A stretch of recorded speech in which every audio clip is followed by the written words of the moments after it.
Baiklah, selamat pagi, selamat siang, dan selamat sore dimanapun kalian berada. Di sini kita akan bersama-sama memahami mengenai kawasan ekonomi khusus dan fasilitas-fasilitas yang ada di dalamnya. Pertama-tama, kita perlu memahami dulu apa itu definisi dari kawasan ekonomi khusus. Kawasan ekonomi khusus atau yang selanjutnya disebut dengan KEK adalah kawasan dengan batas tertentu dalam wilayah hukum Negara Kesatuan Republik Indonesia yang ditetapkan untuk menyelenggarakan fungsi perekonomian dan memperoleh fasilitas tertentu. Nah, ada beberapa alasan mengapa diperlukannya KEK, yaitu yang pertama, mempercepat pencapaian pembangunan ekonomi bagi kawasan yang memiliki keunggulan geoekonomi dan geostrategis. Yang kedua, memaksimalkan kegiatan industri, ekspor, impor, dan kegiatan ekonomi lain yang memiliki nilai ekonomi tinggi. Yang ketiga, mempercepat perkembangan daerah. Dan yang keempat, sebagai model terobosan pengembangan kawasan untuk pertumbuhan ekonomi, antara lain industri, pariwisata, dan perdagangan, sehingga dapat menciptakan lapangan pekerjaan. Nah, selanjutnya ada beberapa istilah penting dalam aturan KEK yang harus kita pahami, yaitu pelaku usaha.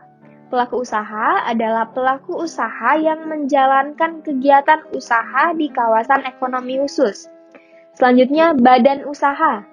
Badan usaha adalah badan usaha yang menyelenggarakan kegiatan usahanya di kawasan ekonomi khusus. Kemudian, di mana saja daerah-daerah KEK? Ada beberapa daerah-daerah KEK, di antaranya KEK yang telah beroperasi yaitu pertama, KEK Sei-Mangkei, yang kedua, KEK Tanjung Lesung, yang ketiga, KEK Palu, yang keempat, KEK Mandalika, yang kelima, KEK Galang Batang, yang keenam, KEK Arun Loksemawe, yang ketujuh, KEK Tanjung Kelayang, yang kedelapan, KEK Bitung, yang kesembilan, KEK Morotai, yang kesepuluh, KEK Maloy Batuta Trans Kalimantan, dan yang ke-11 KEK Sorong. Adapun KEK yang masih dalam tahap pembangunan, yaitu KEK Tanjung Api-Api, KEK Singhasari, KEK Kendal, dan KEK Likupang. Berikut merupakan gambaran letak KEK-KEK tersebut di peta. Dapat teman-teman lihat agar tahu di mana lokasi KEK-KEK tersebut.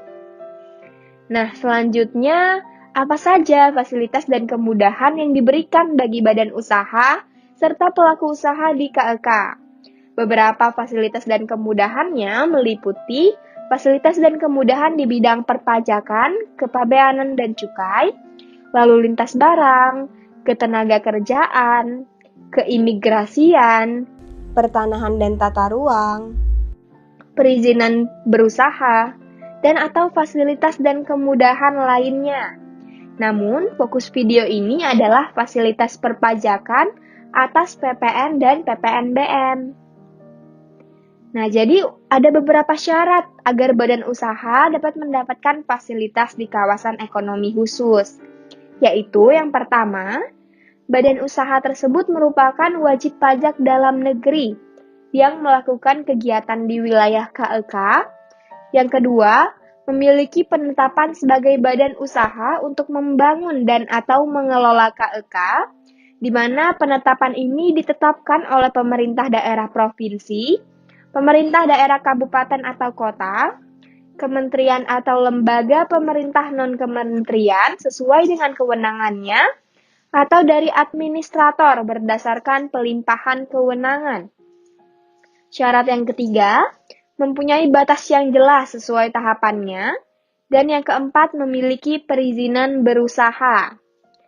Nah, selanjutnya, apa fasilitas PPN dan PPNBM-nya?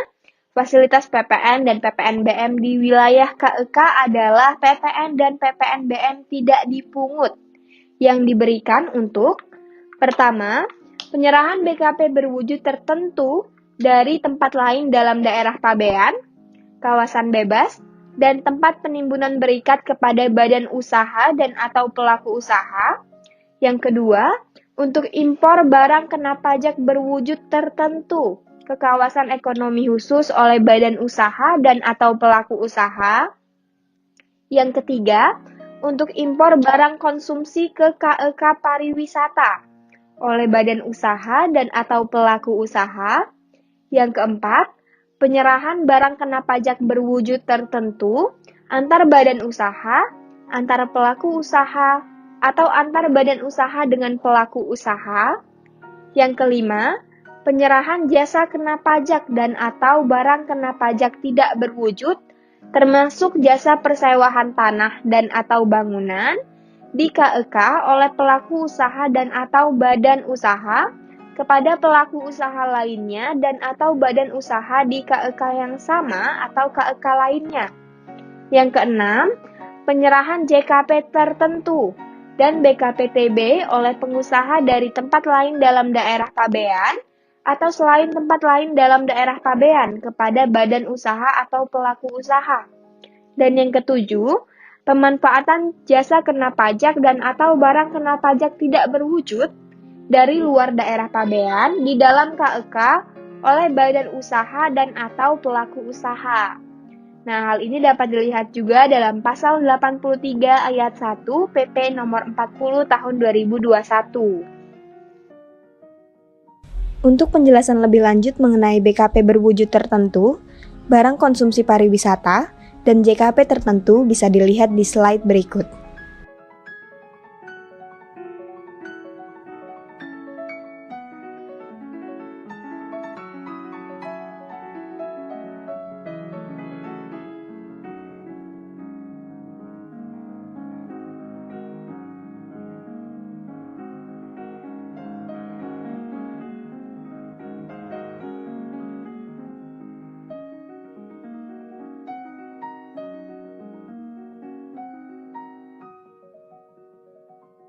Selanjutnya adalah mekanisme penyerahan JKP jika KEK merupakan bagian atau keseluruhan dari kawasan bebas. Nah, berikut merupakan contohnya. Hal ini juga mendapatkan fasilitas tidak dipungut PPN. Namun, atas penyerahan jasa angkutan udara dalam negeri dan jasa telekomunikasi selain yang menggunakan jaringan tetap, dari dan ke kawasan bebas tetap dipungut PPN. Baiklah, mungkin itu saja.